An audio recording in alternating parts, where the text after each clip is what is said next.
गोटी जैसे जैसे करीब आता गया, दूर दूर तक कुमकुमों की जगमगाहट देखकर अंदाजा हुआ कि वो शहर मेरे कयास से न सिर्फ बड़ा है बल्कि यहाँ खुशहाल और मुतमव्विल लोगों की भी खासी बड़ी तादाद आबाद है। हम शहर के बाजार से गुजरे तो छोटे शहरों और कस्बों के बरखिलाफ रात का पहला पहर शुरू होने के बावजूद बहुत सी दुकानें और तवामगाहें खुली हुई थी। मुझे शराब की 2 दुकानें भी दिखाई दी, ताहम पीने पिलाने का इरादा जाहिर करने के बावजूद प्रदीप सेन वहां नहीं रुका।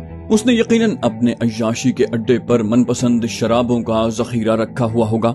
वो मेरे साथ मैनोशी की महफिल सजाने के तसव्वुर से खासा खुश था। मैं भी उसका साथ देने के लिए पूरी तरह तैयार था, क्योंकि रघु ने मुझे वो जादुई सुफूफ मुहैया कर दिया जो शराब के नशे को बेअसर कर देता था। अगर वो मुझे न मिलता तो मैं बहाना करके पीने से इनकार कर देता। कुछ ही देर के बाद हम एक मोहल्ले के चौक में वाक़े कदीम तर्ज की आलीशान हवेली के सामने जा रुके।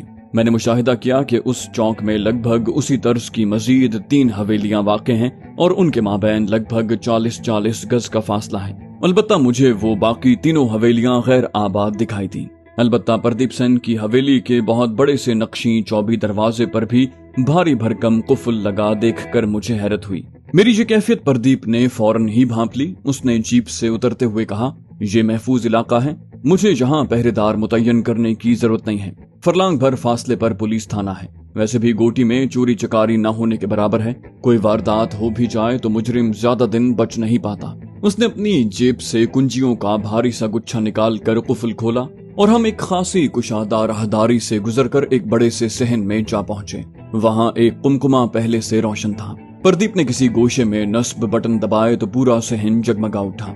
मुझे वहाँ एक बड़ा सा तख्त बिछा नजर आया जिस पर नक्शी छत भी मौजूद थी, जबकि 4 मजीद छोटे तख्त भी तरतीब से सहन में बिछाए गए थे। बड़े तख्त पर कालीन और रेशमी चादर बिछी थी जिस पर बड़े बड़े गाव तकिए और गद्दियां रखी थी, जबकि छोटे तख्त भी दरियों और गाव तकियों से मुज़य्यन थे। पहली नजर में मुझे वो जगह कोई छोटा सा दरबार या दीवान खाना दिखाई दी। वो हवेली शायद किसी जमाने में किसी शौकीन मिजाज रईस ने बनवाई होगी जो इम्तिदाद जमाना के तहत प्रदीप सेन जैसे नौ दौलतिये के हत्थे चढ़ गई थी। मैं प्रदीप सेन के पुकारने पर चौंका। तशरीफ लाइए सुप्रू जी। वो एक कमरे के दरवाजे पर खड़ा था। मैं उसके पीछे एक हॉल नुमा कमरे में दाखिल हुआ तो आंखें चुंधिया गईं। उस वसी और इंतहाई पुरासाइश कमरे की तजीनो आराइश अपनी मिसाल आप थी।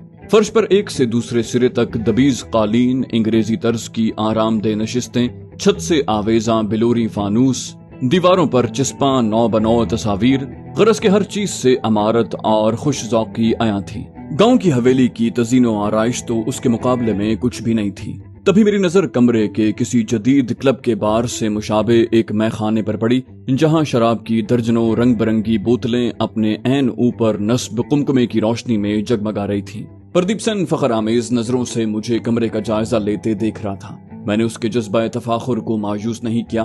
कहा, आपने मुझे एक बार फिर हैरान कर दिया है। ऐसी ज़ेबो ज़ीनत तो मैंने शायद ही पहले कभी देखी हो। आप मेरी तवक्को से कहीं ज्यादा खुश ज़ौक़ इंसान निकले हैं। मेरी बात सुनकर उसने फखर आमेज क़हक़हा लगाया और फिर कुछ संजीदा होते हुए बोला, मैं इस सताइश के लिए आपका शुक्रगुजार हूँ, लेकिन मैं वजाहत करने में कोई हर्ज नहीं समझता कि इस हवेली की बेशतर सजावट इसे तामीर करने वाले असल मालिक की खुश ज़ौक़ी का नतीजा है, जो शायद टीपू सुल्तान का इलाकाई ओहदेदार था। मैंने बहरहाल अपनी जेब से हजारों रुपया लगाकर हवेली की तजीनो आराइश बहाल की है और इसमें इजाफे किए हैं। बाकी तीनों हवेलियां तो अंदर से किसी भूत बंगले का मंजर पेश करती हैं और कोई इनमें कदम रखने को तैयार नहीं होता।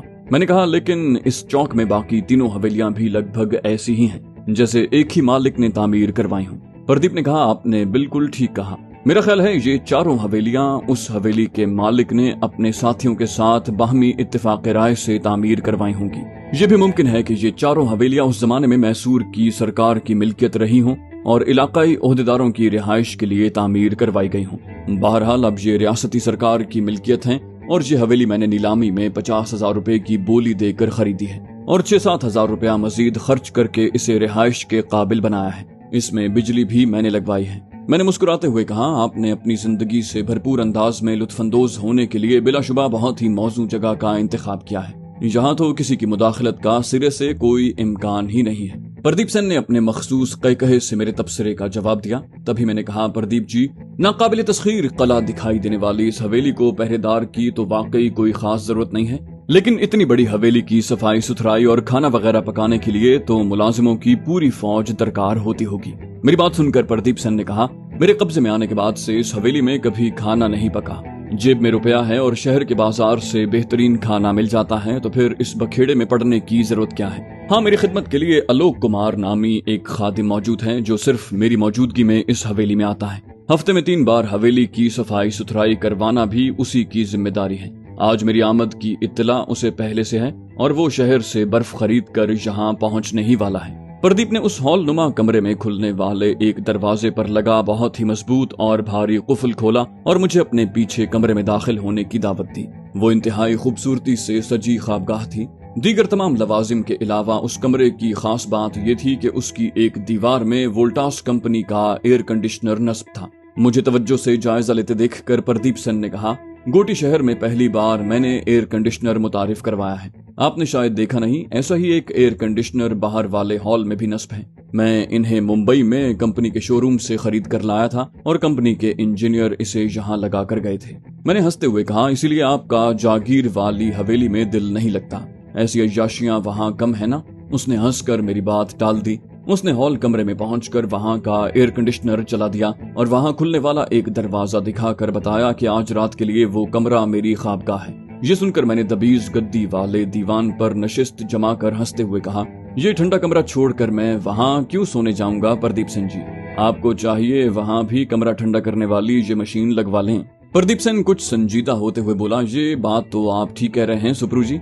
इस कमरे के अलावा मैं गांव वाली हवेली में भी इसी कंपनी के एयर कंडीशनर लगवाने की सोच रहा हूँ। मैंने बात को अपने मतलब की तरफ ले जाते हुए कहा, लेकिन इतने भारी खर्चे करते हुए आपको ख्याल नहीं आता कि आपको गोटी झील के किनारे वाला कतई अराजी खरीदने के लिए पूरे 30 लाख रुपए का बंदोबस्त करना है। मेरी बात सुनकर वो यकलख्त पूरी तरह संजीदा हो गया और कदरे तवक्कुफ के बाद गंभीर लहजे में बोला, इतनी बड़ी रकम चंद 100 या 1000 रुपए की बचत से इकट्ठी नहीं हो सकती सुप्रू जी। मैंने बताया ना, इसके लिए बड़ी बाजी लगानी पड़ेगी, जान पर खेलना पड़ेगा, बहुत लंबी तैयारी करनी पड़ेगी जो मैं कर रहा हूँ। वो गोया ख्वाबीदगी के आलम में बात कर रहा था। फिर उसने चौंक कर मुझे देखा और पुर इश्तियाक लहजे में कहा, एक बात पूछूं सुप्रू जी, क्या आप मेरी दरखास्त पर चंद हफ्ते मेरी जागीर पर मेहमान बनकर रह सकते हैं। मैंने उसकी बात सुनकर हैरानी से कहा, वो क्यों प्रदीप जी, मैं इतने दिन वहाँ रुक कर क्या करूंगा।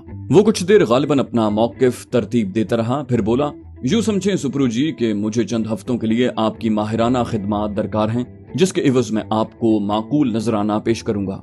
मैंने अपने लहजे में मजीद हैरत भरते हुए कहा, बराह करम जरा वजाहत से बताएं कि मैं आपको कौन सी खिदमात फराहम कर सकता हूं और आप मुझे कितना मुआवजा पेश करना चाहते हैं। उसने बगौर मेरे चेहरे के तासुरात का जायजा लिया और फिर संजीदा लहजे में बोला, आपने बताया है कि आपने अंग्रेज जनरल से भरपूर अंदाज में कमांडो ट्रेनिंग हासिल की है और आपने डाकुओं का पूरा ग्रोह तहस नहस करके साबित भी कर दिया है कि आप अपने काम में गैर मामूली महारत भी रखते हैं। जाहिर है आपने जो कुछ सीखा है वो आप सिखाने की भी बेहतरीन सलाहियत रखते हैं। मैंने उसकी बात उचकते हुए कहा, तो आप चाहते हैं कि मैं आपकी कमांडो ट्रेनिंग करूं।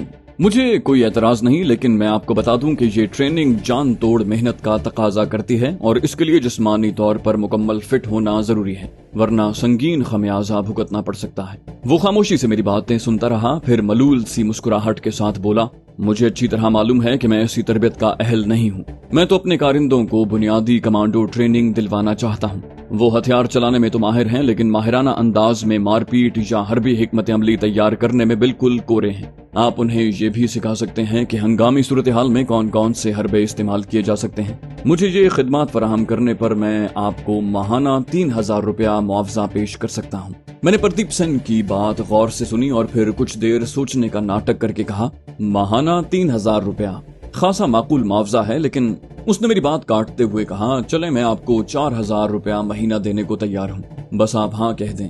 मैंने उसकी बात पूरी होने के बाद संजीदा लहजे में कहा, 4000 रुपया माहाना, बिलाशुबा ये बहुत बड़ी रकम है जिसके इवज मुझसे ज्यादा काबिल और तजुर्बाकार माहिर भी आपके कारिंदों को तरबियत देने के लिए आमादा हो जाएंगे, लेकिन मैं आपसे माजरत चाहूंगा।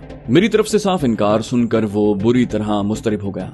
वो कुछ देर तक फैसला न कर पाया कि मुझे कैसे कायल करे। फिर उसने कुछ परेशान से लहजे में कहा, आपको इनकार का पूरा हक है सुप्रू जी, लेकिन मैं आपसे इस इनकार की वजह जरूर जानना चाहूंगा।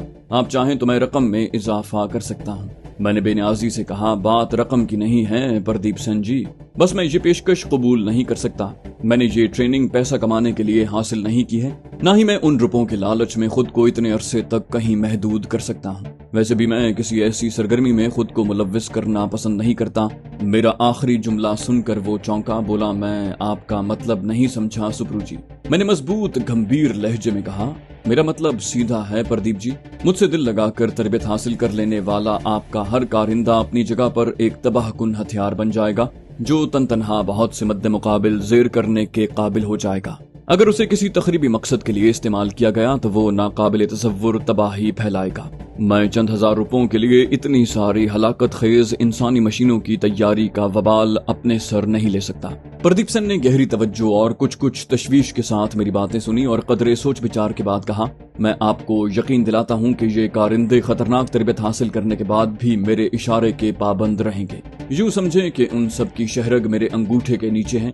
इन्हें ट्रेनिंग दिलाने का मकसद ये है कि इन्हें मेरे लिए एक बड़ी मुहिम में हिस्सा लेना है, जिसमें उन्हें अपने से कई गुना तादाद में हरीफों से मुकाबला करना पड़ेगा। मैं उस मुहिम में नाकामी का खतरा मोल नहीं ले सकता, वरना मुकम्मल तबाही और बर्बादी मेरा मुकद्दर बन जाएगी। मैंने उसकी बात गौर से सुनी और फिर ठोस फैसला कुन लहजे में कहा, आप अपना और मेरा वक्त क्यों जाया कर रहे हैं प्रदीप जी? हो सकता है आप बिल्कुल ठीक कह रहे हो, लेकिन मैं पहले ही अपना फैसला सुना चुका हूँ कि मैं ये जिम्मेदारी कबूल नहीं कर सकता। ये कोई जिद वाला मामला नहीं है, बल्कि उसूल की बात है। आप मुझ पर एतमाद करने को तैयार नहीं हैं तो मैं आपकी खातिर अपना वक्त जाया क्यों करूं? मुझे दौलत का तो वैसे भी कोई लालच नहीं। प्रदीप मेरी बात सुनकर चौंका। बोला, ये आप कैसी बातें कर रहे हैं सुप्रू जी?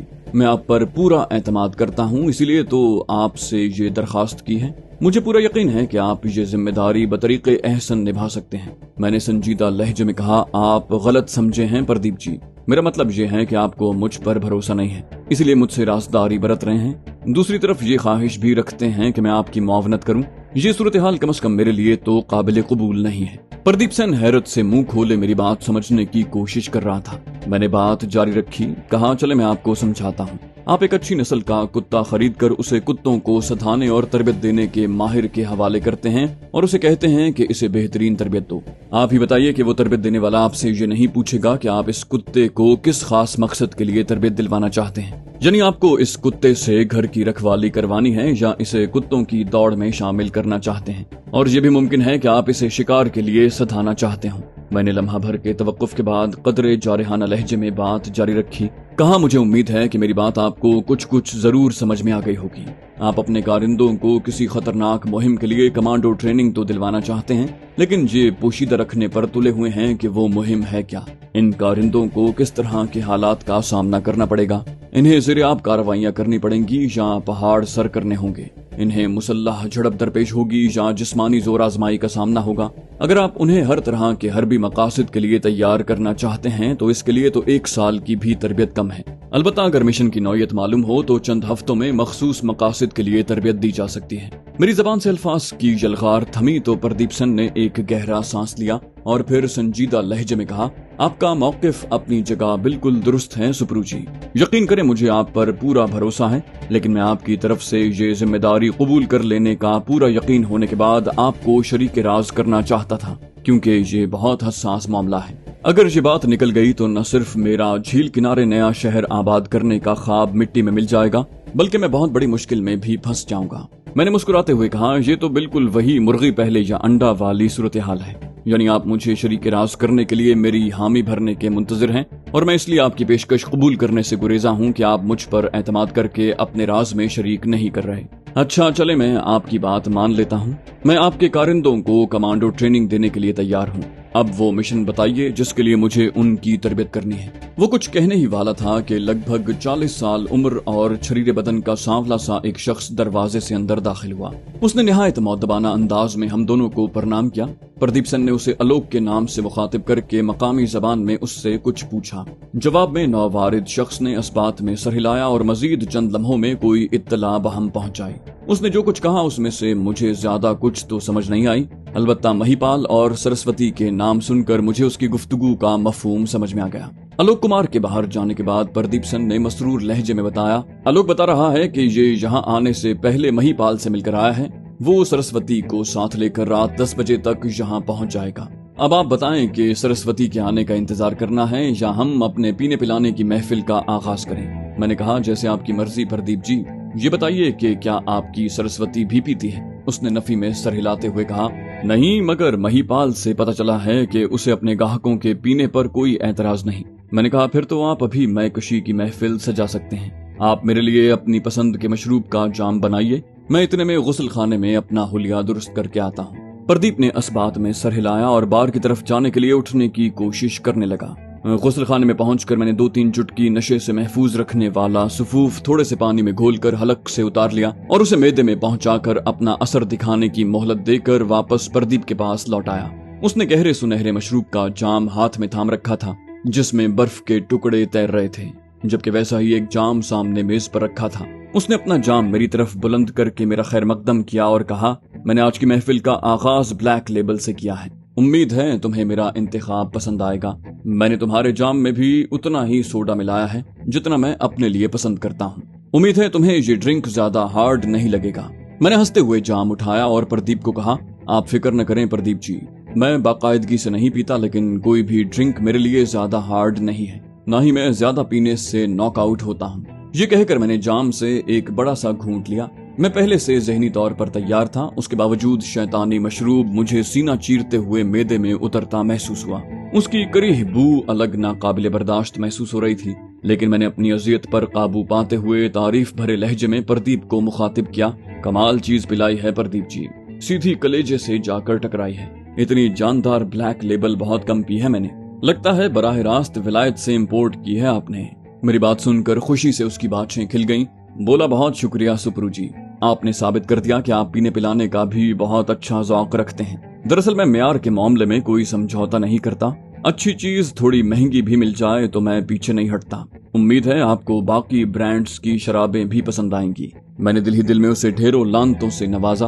یہ بدبخت ایک محنت کش کی جان توڑ محنت کی کمائی پر عیاشی کر رہا ہے اور اپنی خوش ذوقی کی داد وصول کرنے کا امیدوار ہے۔ یک مجھے اس شخص سے اتنی شدید نفرت محسوس ہوئی کہ جی چاہا سامنے رکھی میز اٹھا کر اس کے سر پر توڑ دوں، تاہم میں نے اپنے آپ پر قابو رکھا اور گھونٹ در گھونٹ وہ شیطانی سیال حلق سے اتارتا رہا۔ مجھے واضح طور پر محسوس ہو رہا تھا کہ حلق میں آگ لگاتا وہ مشروب معدے میں پہنچتے ہی اپنی چبھن کھو بیٹھتا ہے۔ یہ اسی سفوف کی کرامات تھیں جو میں نے کچھ ہی دیر پہلے نگلا تھا۔ بلیک لیبل کے بعد پردیپ شیواز ریگل کی اسکاچ وسکی کا جام بھر لایا۔ وہ شراب بلیک لیبل سے بھی تیکھی تھی، تاہم میں نے خود پر جبر کر کے ایک کے بعد دوسرا گھونٹ بھر کر اسے بھی لگ بھگ پردیپ کے ساتھ ہی ختم کر لیا۔ میں نے اندازہ لگایا کہ پردیپ پر کچھ سرور طاری ہونے لگا ہے، لہٰذا میں بھی کچھ ایسا ہی تاثر دینے لگا۔ پردیپ شراب سے پوری طرح لطف اندوز ہو رہا تھا، تاہم ہر گزرتے لمحے کے ساتھ اس کی بےتابی میں اضافہ ہو رہا تھا۔ بولا یار سپرو مہیپال نے بہت دیر لگا دی، اسے سرسوتی جی کو ساتھ لے کر اب تک پہنچ جانا چاہیے تھا۔ اس نے 10 بجے کا کہا تھا، اب تو 10:30 ہو رہے ہیں۔ میں نے اسے تسلی دی، کہا میرا خیال ہے سرسوتی جی آپ کے اشتیاق کو ہوا دینے کے لیے تاخیر کر رہے ہیں، صبر و تحمل سے انتظار کریں، وہ آنے والی ہوں گی۔ عشق کے ماروں کو نازنیوں کے یہ نخرے تو اٹھانے پڑتے ہیں۔ میری بات سن کر پردیپ سن نے خوش ہو کر کہا ارے واہ سپرو جی، آپ تو شاعری بھی کر لیتے ہیں، لگتا ہے آپ کو بھی دل کے معاملات کا گہرا ذاتی تجربہ ہے۔ بہرحال میری دلجوئی کا شکریہ، صبر سے انتظار کے علاوہ کوئی چارہ بھی تو نہیں، ان حسن والوں پر کس کا زور چلتا ہے۔ اتنا کہہ کر وہ تیسرا جام بنانے لگا۔ مجھے تو خیر کوئی فرق نہیں پڑا، البتہ پردیپ پر نشے کا اثر مزید نمایاں ہونے لگا۔ اب ہر چند جملوں کے بعد اس کی زبان بھی لڑکھڑانے لگی اور وقتاً فوقتاً ہچکیاں بھی آ رہی تھیں۔ خدا کر کے کمرے کے دروازے کے باہر کھٹپٹ ہوئی۔ پردیپ نے جلدی سے ایک بڑا سا گھونٹ بھر کر جام خالی کیا اور اٹھ کھڑا ہوا۔ اس سے پہلے کہ وہ دروازے تک پہنچتا، پازیب کے گھنگروں کی دھیمی سی جھنکار سنائی دی اور پھر حسین سراپا کمرے میں داخل ہوا۔ سرسوتی پر نظر پڑتے ہی پہلا تاثر یہ ذہن پر مرتب ہوا کہ وہ ایک دراز قد عورت ہے۔ بناؤ سنگھار کا کمال تھا یا وہ واقعی غیر معمولی تیکھے نقوش اور گہرے رنگ کی مالک تھی۔ اتنی گوری رنگت اس خطے کی خواتین میں شاذ ہی دیکھنے میں آتی ہیں۔ وہ بلا شبہ حسن و جمال کا مجسمہ تھی۔